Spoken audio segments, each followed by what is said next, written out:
NBA appeared to bend over backwards to bring the New Orleans Pelicans down to the bubble. At least that's what a lot of people thought when they decided to settle on 22 teams to compete. And based on the TV schedule, there's no doubt that they considered Zion Williamson a big draw.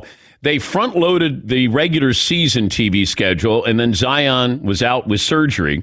Now he's back in the bubble, and he was on display last night. Ideally, the Pelicans would like to find a way to reach the postseason, then face the Lakers in the first round. The problem is they come into the bubble as the number 10 seed, and they have a lot of work to do. They have the easiest schedule of the teams in the bubble, but they lost last night to the Utah Jazz. Zion was on a strict minutes count. More on this coming up in a little bit.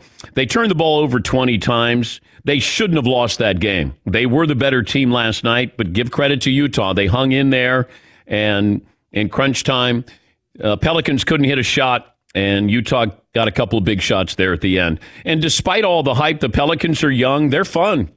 You not only have Zion Williamson, Lonzo Ball, Brandon Ingram, to me, you're watching somebody grow up before your very eyes.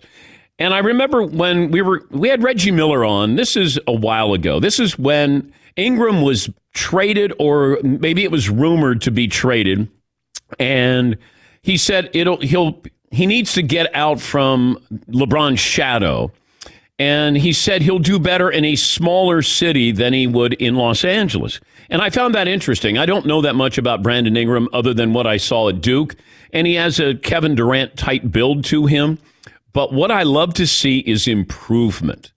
He wasn't a good free throw shooter. He's become a good free throw shooter. He was not a good three-point shooter. He's become a good three-point shooter.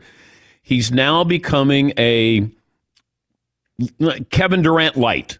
How's that? Lonzo Ball benefited from getting away from his dad and getting away from the shadow of LeBron James. This is a fun team.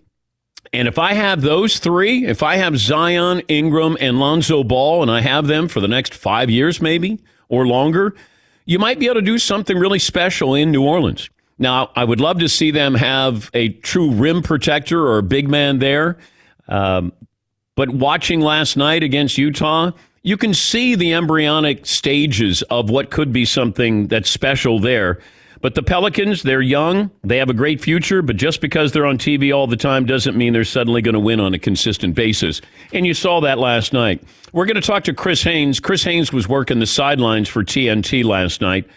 And I want to know what was up with Zion Williamson that I have him play 3 minutes and then he sits out the rest of the quarter, and then 4 minutes. He played 15 minutes last night. He scored 13 points.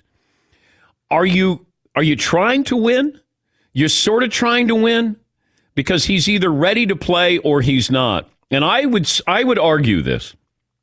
Having Zion play in a 3-minute spurt, a burst, would leave him more susceptible to doing something that he could injure himself, re-injure himself. Because once he gets done, then he gets on a bicycle and rides the bicycle the rest of the quarter.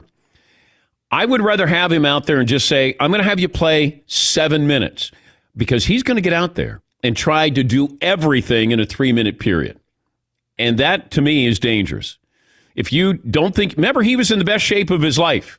And then he left with a family emergency. Then he came back. He was quarantined for 4 days.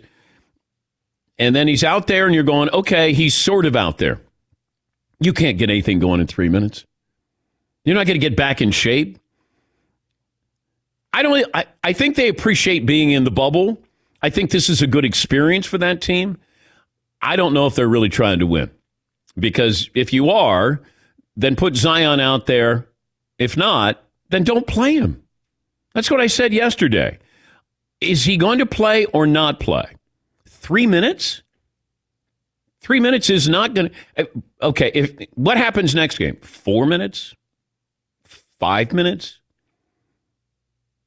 And you're on the clock. You got to win these games if you want to make it into the bubble and face the Lakers in the opening round. So that was puzzling. But we'll talk to Chris Haynes. He was on the sidelines for that. Watching the Lakers last night against the Clippers, that was a lot of fun. That was intense. I mean, that was playoff basketball. Anthony Davis was the best player on the floor. But the game came down to LeBron James doing what LeBron James does. He scored 13 of the Lakers' 27 fourth-quarter points, played great defense on Paul George in the waning seconds to close out that victory, and he made the go-ahead basket in the final 15 seconds. It wasn't a great shot, off-balance shot, but the follow-up was great. The 16-foot jump shot, then got his own rebound, and this was something that was, I thought, big for LeBron, because LeBron means business, and he wasn't talking. LeBron was just playing. He wanted to send the message that this is serious. We have a mission. We have a job to do. He wanted Paul George in the closing seconds, and he wanted Kawhi Leonard on the defensive end in the closing seconds. I loved it because that's what I want. I want my guy out there, and he knows what's at stake here. But a lot of fun last night. I'm not getting caught up in the crowd noise, the ambiance, the lack thereof. It's not ideal. But what's the other option here? There is none.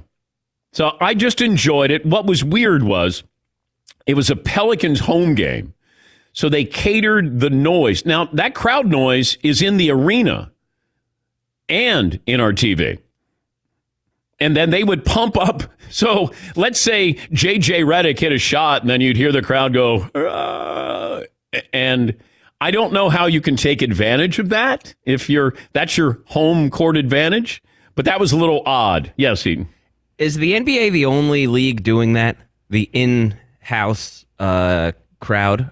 I was always under the impression that the other leagues did it, like or say soccer, they just did it on TV, but in the actual stadium itself there was no sound. I was surprised too, because I thought, okay, that's just for us. I'm still surprised. You're saying that the players can hear the exact feed that we hear? Yeah. Which that actually seems super cheesy. Doing it for the TV experience, I get, but pumping it into an empty stadium sounds so corny. Oh, I know. In the 15 minutes, Zion was on the floor. Pelicans were outscored by 16 points. I hate to be a hater on a Friday, but just pointing out. Look, he did not look good. I mean, he had those moments where he has a great play, an alley-oop from Lonzo Ball, power move to the hoop. He didn't look great. LeBron didn't look great to start the game, but Zion is what, 19, 20? I'm hopeful that he could be, LeBron is what, 35? I understand if he's maybe struggling to come back here. Zion just turned 20. I'm hopeful that he would be ready to go. But Zion last night, okay, didn't look great. But Brandon Ingram, man, he's got it all.